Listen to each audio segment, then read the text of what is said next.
Nagarahole Bandipur safari ನಡೆಸುವ ಕುರಿತು ಸರ್ಕಾರದ ವರದಿ ಸ್ವೀಕರಿಸಿದೆ.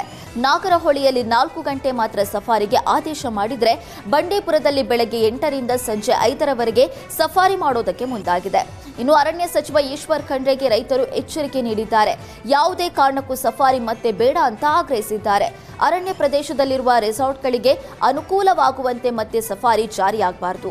ರೈತರ ಜೀವ ಮುಖ್ಯವೋ ರೆಸಾರ್ಟ್ ಮಾಲೀಕರು ನೀಡುವ ಹಣ ಮುಖ್ಯವೋ ನಿರ್ಧರಿಸಿ ಅಂತ ಹೇಳಿದ್ರು. ಸಫಾರಿ ನಿಲ್ಲಿಸಿದ ಮೇಲೆ ಯಾವುದೇ ಸಾವು ನೋವು ಆಗಿಲ್ಲ. ಇದರಿಂದ ಪ್ರಾಣಿಗಳು ಹಾಗೂ ಅಕ್ಕಪಕ್ಕದ ರೈತರಿಗೂ ಒಳಿತಾಗಿದೆ. ಹೀಗಾಗಿ ಅರಣ್ಯ ಇಲಾಖೆ ಸಫಾರಿಗೆ ಅನುಕೂಲ ಮಾಡಿಕೊಡಬಾರದು.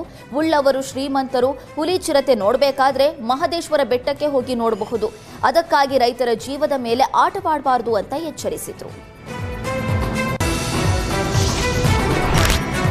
ರಾಯಚೂರಿನಲ್ಲಿ ಚಾಲಕನ ನಿಯಂತ್ರಣ ತಪ್ಪಿ ಹೋಟೆಲ್ಗೆ ಕಾರು ನುಗ್ಗಿದೆ. ಖಾನಾವಳಿ ಬಂದ್ ಇದ್ದಿದ್ದರಿಂದ ಭಾರಿ ಅನಾಹುತವೊಂದು ತಪ್ಪಿದೆ. ರಾಯಚೂರು ಜಿಲ್ಲೆ ಲಿಂಗಸುಗೂರು ಪಟ್ಟಣದ ಮಾತಾ ಮಾಣಿಕೇಶ್ವರಿ ದೇಗುಲದ ಬಳಿ ಘಟನೆ ನಡೆದಿದೆ. ದೇವದುರ್ಗದ ಎಪಿಎಂಸಿ ಅಧ್ಯಕ್ಷ ಆತನಗೌಡ ಎಂಬುವರಿಗೆ ಸೇರಿದ ಸಫಾರಿ ಕಾರು ಇದಾಗಿದ್ದು, ಕಲಬುರಗಿಯಿಂದ ಲಿಂಗಸುಗೂರಿಗೆ ಬರ್ತಾ ಇದ್ದ ವೇಳೆ ಘಟನೆ ನಡೆದಿದೆ.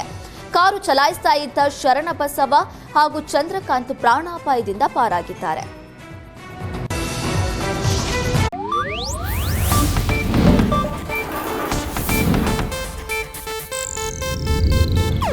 ಇದು ಏಷ್ಯಾನೆಟ್ ನ್ಯೂಸ್ ನೆಟ್ವರ್ಕ್ ಪ್ರಸ್ತುತಿ.